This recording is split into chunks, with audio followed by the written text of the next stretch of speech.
Peggy 16.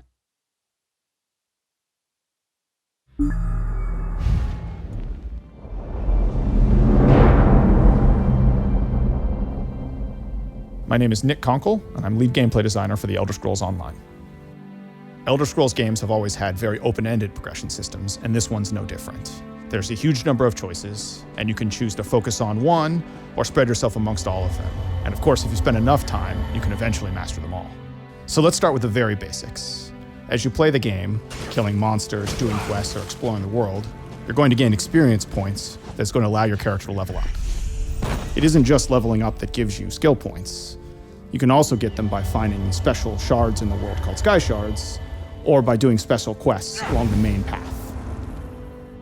When you do level up, you get a point to spend in an attribute and a point to spend in a skill. Attribute points increase the three basic resource pools in the game: health, magicka, and stamina. Health is drained when you take damage in combat, magicka when you cast spells, and stamina when you sprint or use weapon abilities. Attributes are how you define your character in broad terms. Do I want to be really survivable? Do I want to be a mage caster person? Or do I want to be a physical in-your-face type attacker?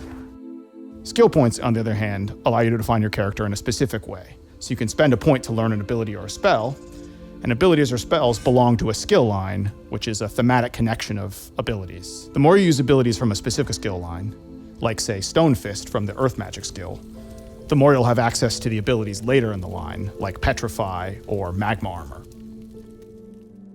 After you've gained enough experience with an ability, you get the opportunity to morph it to further customize your experience with it.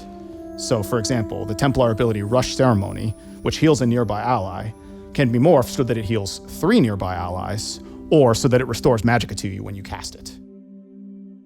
After you've advanced far enough in a skill line, you gain access to ultimate abilities, which are some of the most powerful abilities in the game. Things like Dragon Leap on the Dragon Knight, or Overload on the Sorcerer, or Nova on the Templar. Ultimate abilities work a little differently from the rest of the abilities in the game. They don't consume magicka or stamina.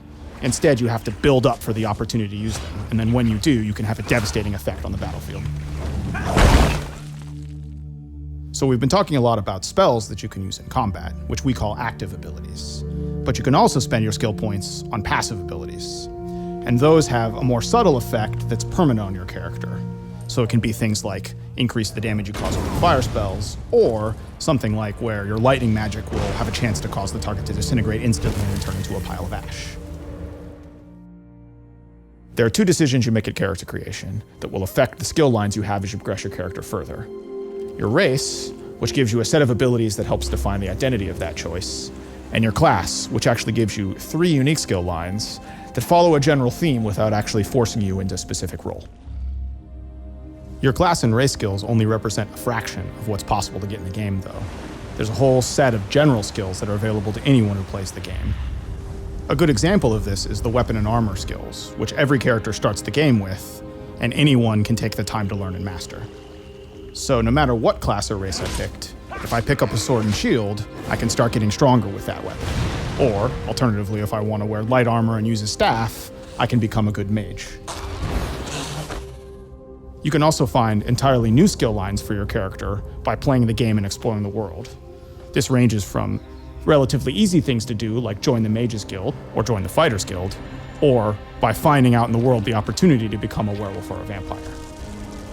Getting one of these new skill lines gives you the opportunity to get special abilities that wouldn't be available to your character otherwise. We've really only scratched the surface of all the different combinations of builds and abilities that players have been making using this progression system, and that's what you'd expect at an Elder Scrolls game. It's all about player choice. You can build the character the way you want to, and we can't wait to see what you guys come up with.